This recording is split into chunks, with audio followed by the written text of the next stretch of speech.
Hello and welcome to another podcast from Agile Technology. Today we're fortunate enough to be joined by Pilar Rubio. Hello, Pilar. Hi. Glad to be here. Thank you, Stephen, for the introduction. It's nice to see you again, Pilar. I wouldn't mind it if you could tell everybody how you ended up where you are today, please. Fantastic. Yeah, so I guess I'll start a bit on a chronological way, let's say. I used to live in Spain. That's where I'm from. So I came to the country about 15 years old, did some studies, A levels, all that stuff. And ended up in London for my university degree. I studied something completely different to where I currently do for work, creative by background. So I studied creative direction for fashion, very different. Started my own brand. I was 18 at the time, I believe. Bespoke, sustainable fashion brand, yeah. And I did that for about 3 years. Then I kind of had to put a stop on that because it became way more costly. Obviously, I had no idea on how to really build a business. I was doing everything by myself. No idea on investment and any of that world. So I put a park on that. And I got into sales in London. So for a few years, worked in sales, all sorts of different types, direct marketing, and selling different products, broadband, all sorts of stuff you can imagine. But I guess after living in London for about 6 to 7 years, give or take, had enough of it. Loved London, don't get me wrong, but it became quite intense, very fast paced.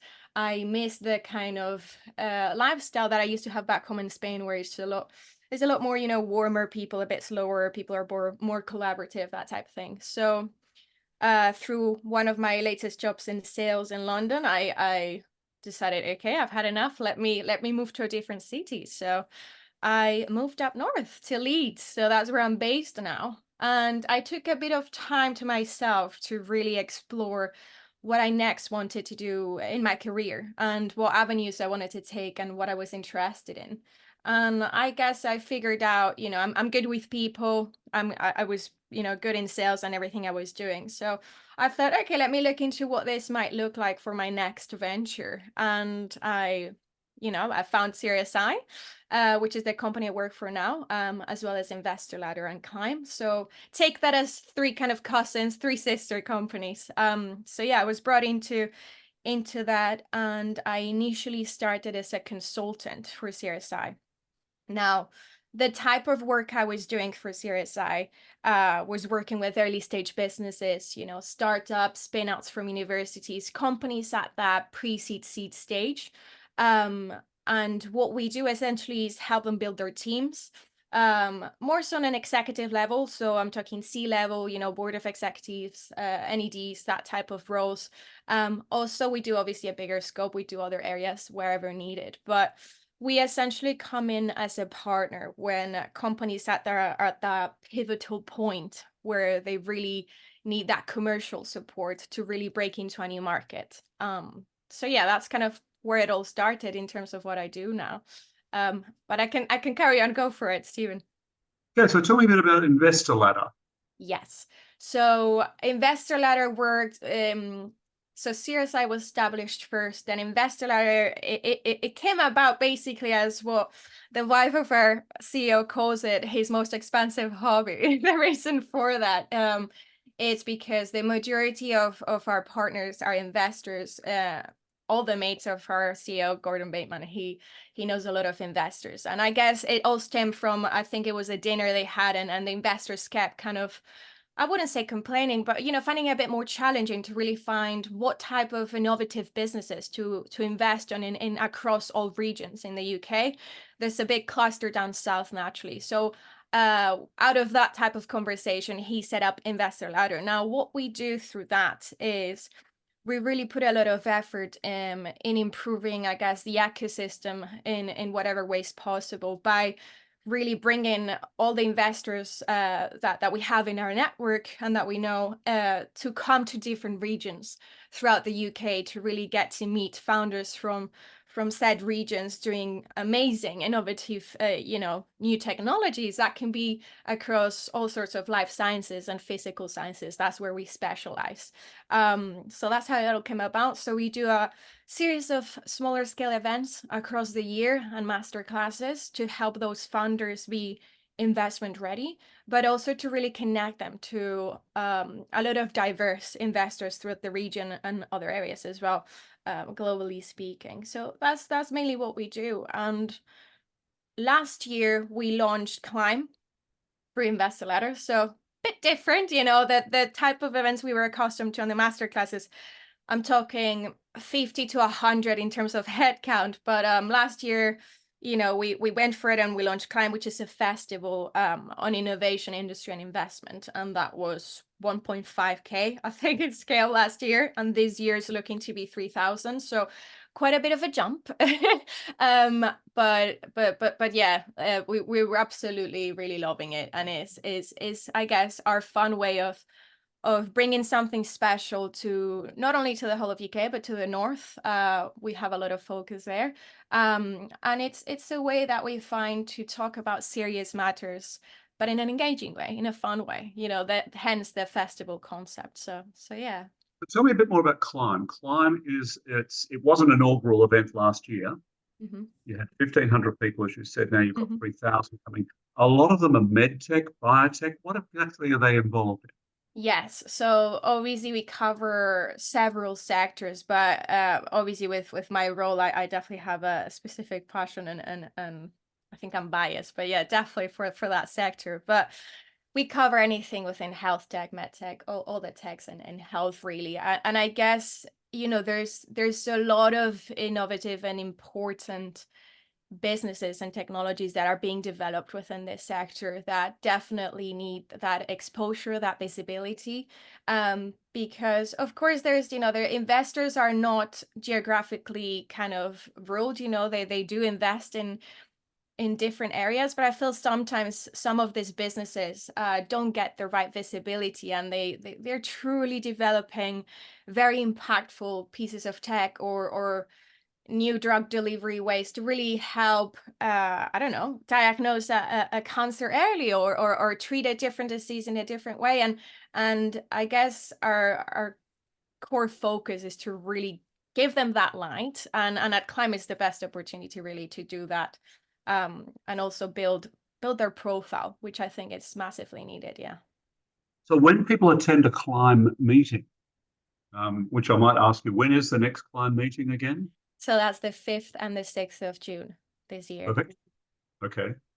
What are they expecting when they go? What can they benefit from the Climb meeting? Mm-hmm. How do they? Definitely. Yeah. So I guess the best way to put it is, with the whole concept of it being a festival, there's going to be a lot of different opportunities for them to get involved in. We've got a fantastic exhibition space where they're able to showcase not only the work they're doing, but of course get that exposure, and really be at that crucial point where a lot of investors are naturally going to be walking around and meet those companies. So there's an exhibition space dedicated to businesses wanting to really get that visibility. We've got a lot of roundtables, workshops across the 2 days of the event.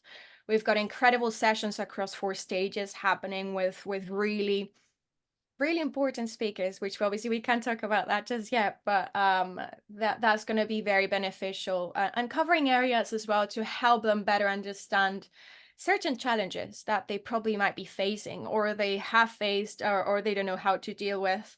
It will really give them kind of that support. But yeah, there's going to be plenty of opportunities for them to have a chance to truly get themselves out there and meet these investors. We've also got an area dedicated to like investor speed networking, speed dating, however you want to call it. Yeah. We've got an area for that. So is obviously is quite an exclusive bit. So it's going to be about 30 founders that can speed network with 15 investors that are actively investing. Again, that's quite crucial as well. There's a lot of events that are brilliant in their own ways, but then if you don't have active investors, it can get lost in translation and nothing comes from it. But Climb, there's a focus there of it's founders that are building innovative pieces of technology, of science, of whatever their sector is, and are seeking investment. And the investors we're bringing in from across the whole of UK are naturally actively investing. Well, InvestorLab is probably one of the most successful projects going in the UK currently, I think. Mm-hmm, mm-hmm. And it's a great thing for the north of England.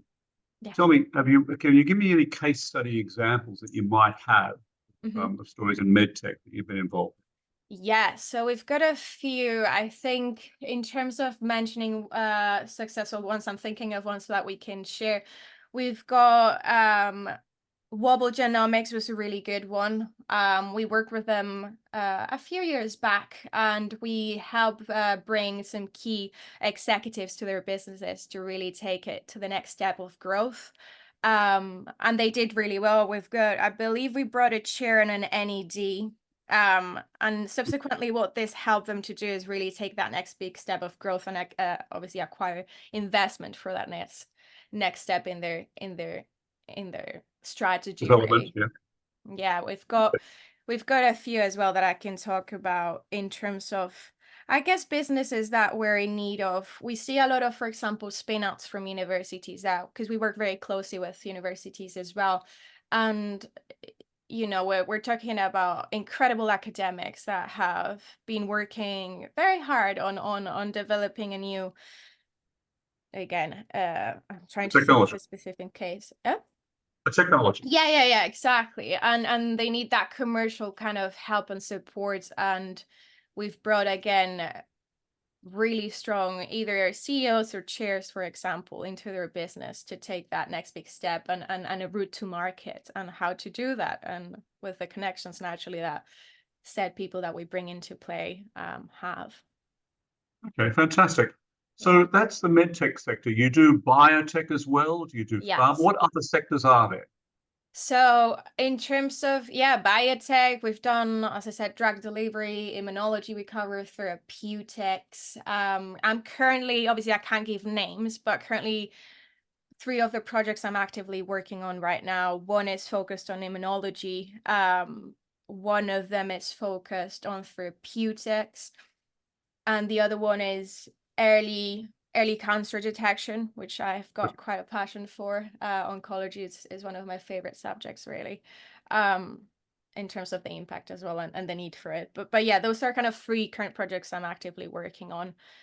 Bring in a commercial person and a CEO for the other one, and a head of business development. So Fantastic. Oh, that's wonderful yeah. news. Say it Sorry, again. how many people does Investor Ladder have in their organization?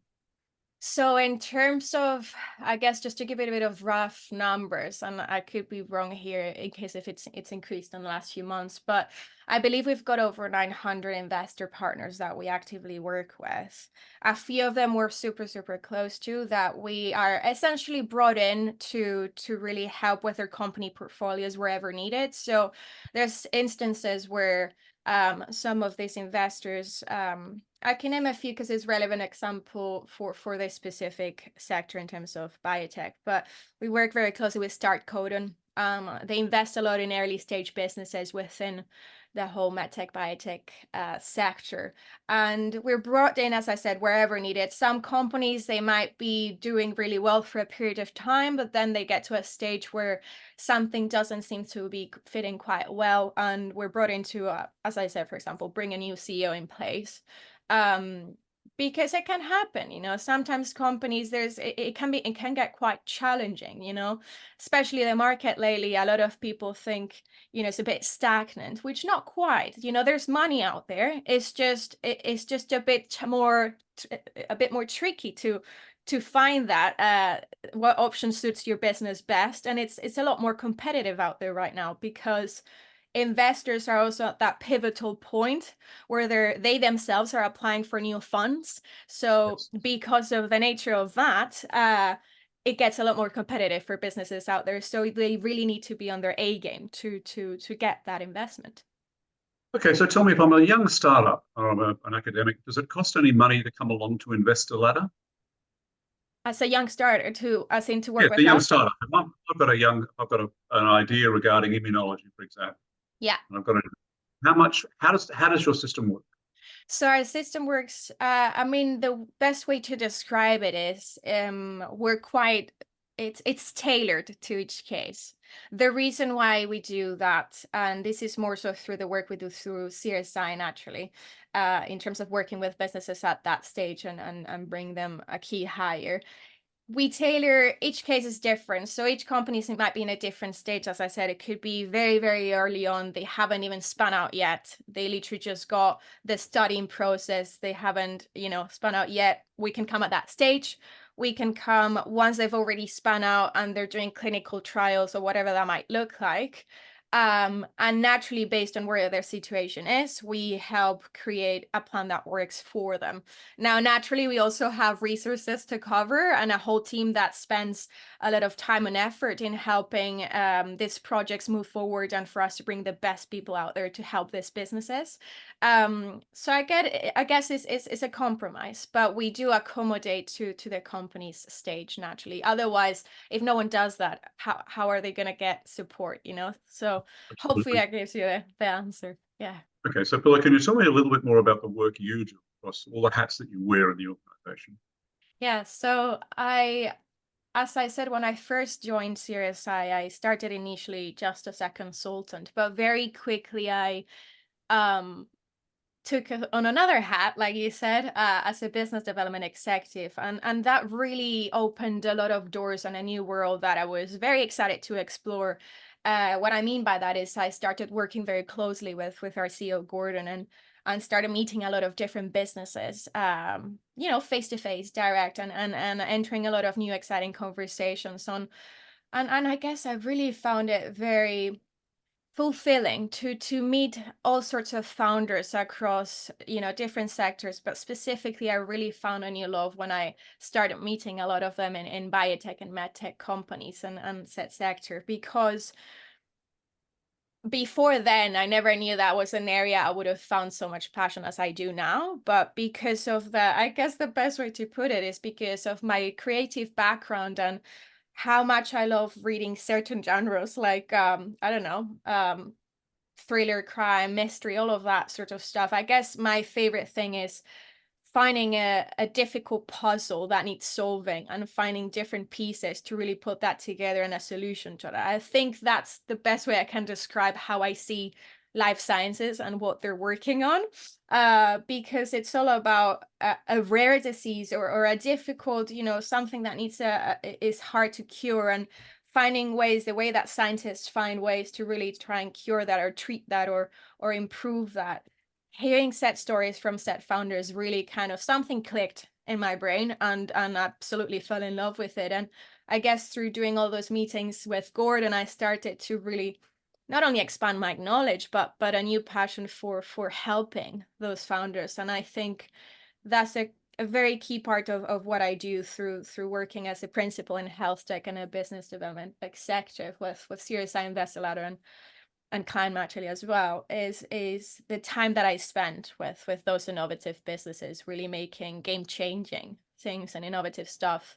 Being a part of that, I think, is quite special. Being able to support them in whatever way possible, whether it's advice on how to be better, investment ready, or what things to avoid, or what challenges they might be facing. Being able to give even 1% of help, it helps them get something really important out there and create an impact, which I think I really love. Okay, so Pilar, can you tell me something about how you work with companies, how they come along to you, how the door is open for them, and exactly the process that follows after they've met? Definitely. So Um, in terms of the stages, naturally, the majority of them are pre-seed seed stage, as I mentioned earlier, and we work very closely with universities and with investors, as mentioned. So the majority of clients we get are through them.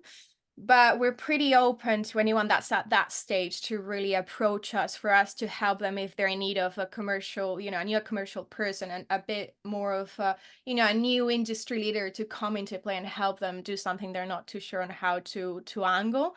So in terms of the process we follow, so once we have an introductory meeting naturally, just to chat more informal way, really get to know the founders, their vision, um and understand the core of what it is they're trying to do and accomplish. It's really important for us to really be aligned with that.